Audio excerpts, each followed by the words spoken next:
Well,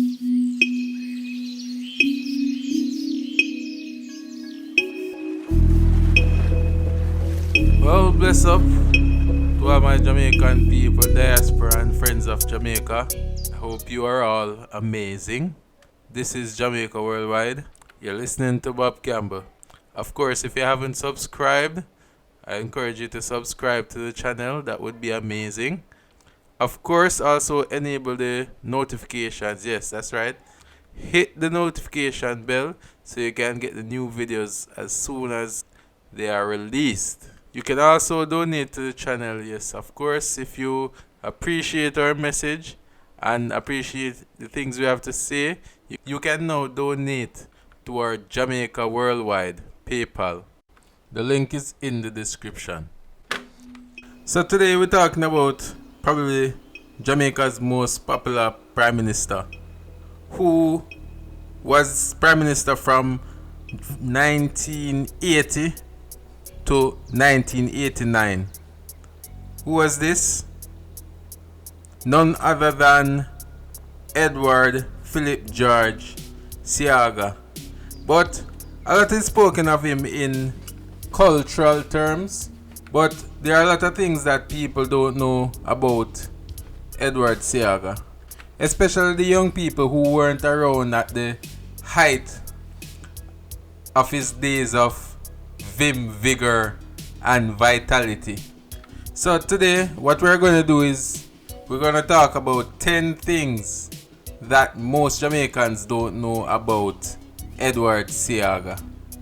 Now, politics aside, Edward Seaga was one of those prime ministers that laid the foundation for some of Jamaica's most iconic institutions, ranging from sports, social intervention, cultural development, tourism, and of course, social security. So the first thing, number one, right, that most people don't know is that Edward Seaga was the last of the founding generation. And what that means is he's the last from that group of people that were in politics before Jamaica had its independence in 1962. So that means he was around with Bustamante, Norman Manley, all those figureheads that paved the way to Jamaica's independence, and was also instrumental in that process. When at the time of independence, Seaga was the Member of Parliament for West Kingston and remained MP for the area through the entirety of his political career. Now, the second thing that a lot of Jamaicans may not know about Edward Seaga is that he was a record producer. He was in fact a record producer and a record label owner. His company was West Indies Records Limited, and he released music from early artists such as Higgs and Wilson, Byron Lee and the Dragonaires, as well as other major acts. West Indies Records Limited also went on to become the Caribbean's most successful record company. But after he was elected in as MP for West Kingston, he sold off this company to Byron Lee and it was renamed Dynamic Sound.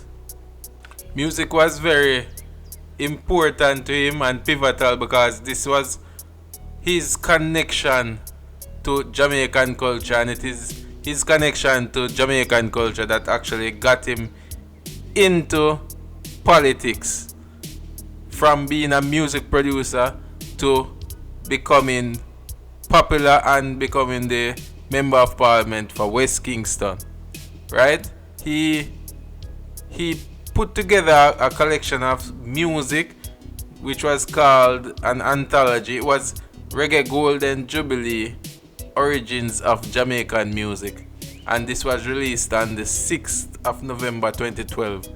That is when Jamaica had its 50th anniversary. He was also instrumental in promoting Jamaican music. At the time it was ska, and right now ska is very big in parts of Europe. As a matter of fact, there are many bands that are based in ska music in Europe right now who have a very strong market in Europe.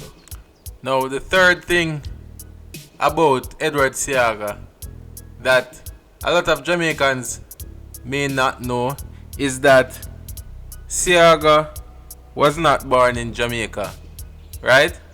And a lot of people find that surprising since he became the Prime Minister of Jamaica from 1980 and was there until 1989. But Edward Seaga was actually born to a Lebanese Jamaican father and a mother of African, Scottish and Indian descent. And he was born actually in Boston, Massachusetts, in United States.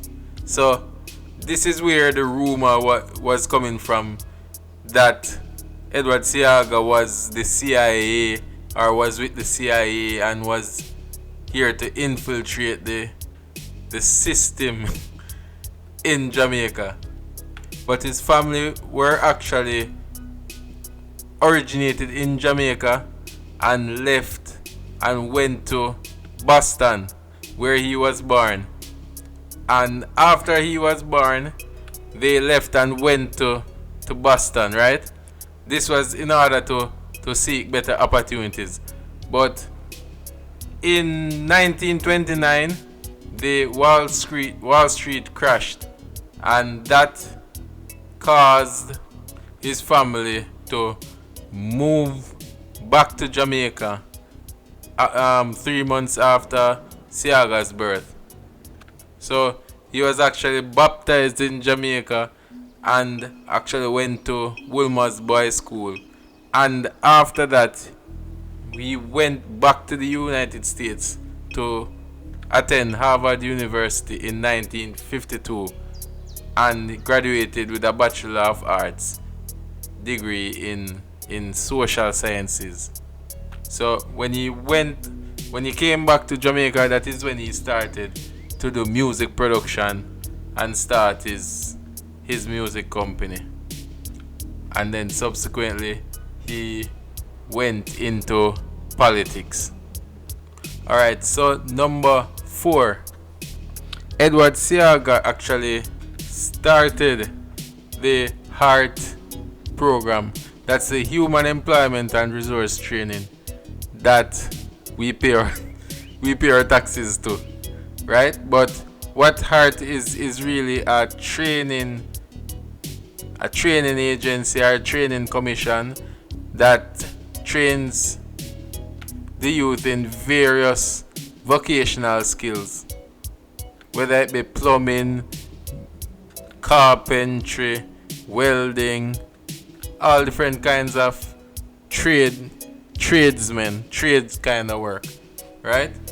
So he was very pivotal to that being formed. As a matter of fact, I think there's an Edward Seaga building in New Kingston that houses the HEART head office, and I believe there are other Edward Seaga buildings with similar sentiments. So number 5, here we go. Fortune magazine actually named Edward Seaga Man of the Year in 1980, and this was the first and only person in the region, that is in the West Indies, to ever be given this title. Number 6, Edward Seaga oversaw the decimalization of the Jamaican dollar. Before 1969, Jamaica was still using pounds, pence, shilling, all of that, right?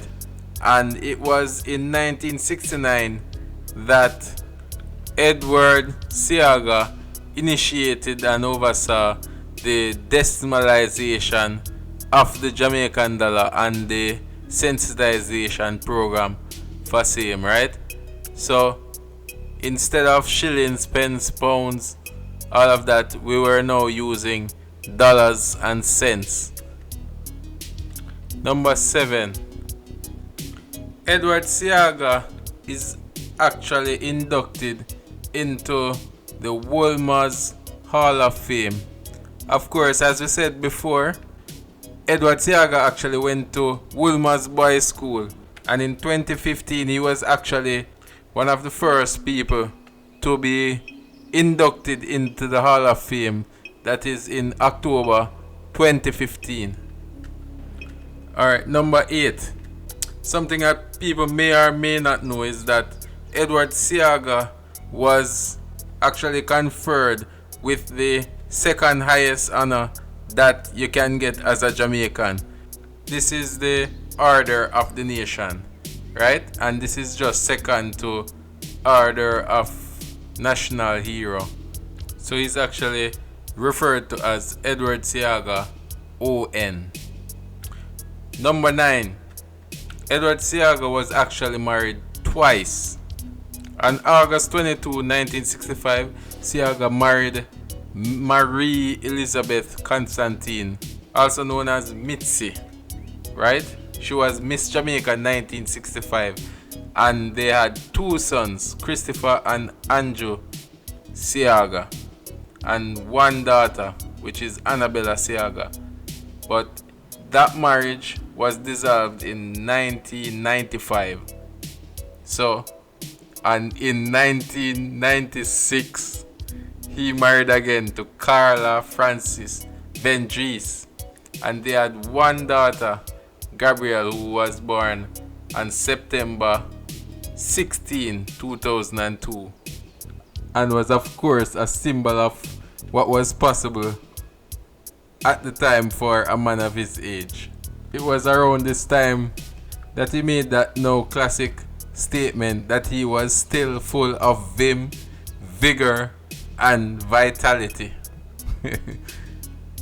Okay, so the last thing that many Jamaicans may not know is that while Seaga was Prime Minister from 1980 to 1989, there was an election in 1983, but this election was boycotted by the opposition, which was the PNP, who had refused to contest the election as a form of protest. So Seaga assumed or was renewed as Prime Minister of Jamaica from 83 onwards to 1989. So that's it, people. 10 facts that you didn't know about Edward Seaga. Or you can tell me in the comments which one you were aware of, right? And you can also share in the comments some of the facts that you feel may not have been that popular. So anyway, bless up, people. You are watching Jamaica Worldwide. Of course, if you're not subscribed, please remember to hit that subscribe button and the notification bell also. You can also drop a like if you like the video, and feel free to check out the other videos that are on the channel. Anyway, more life and blessings to all. Bless up.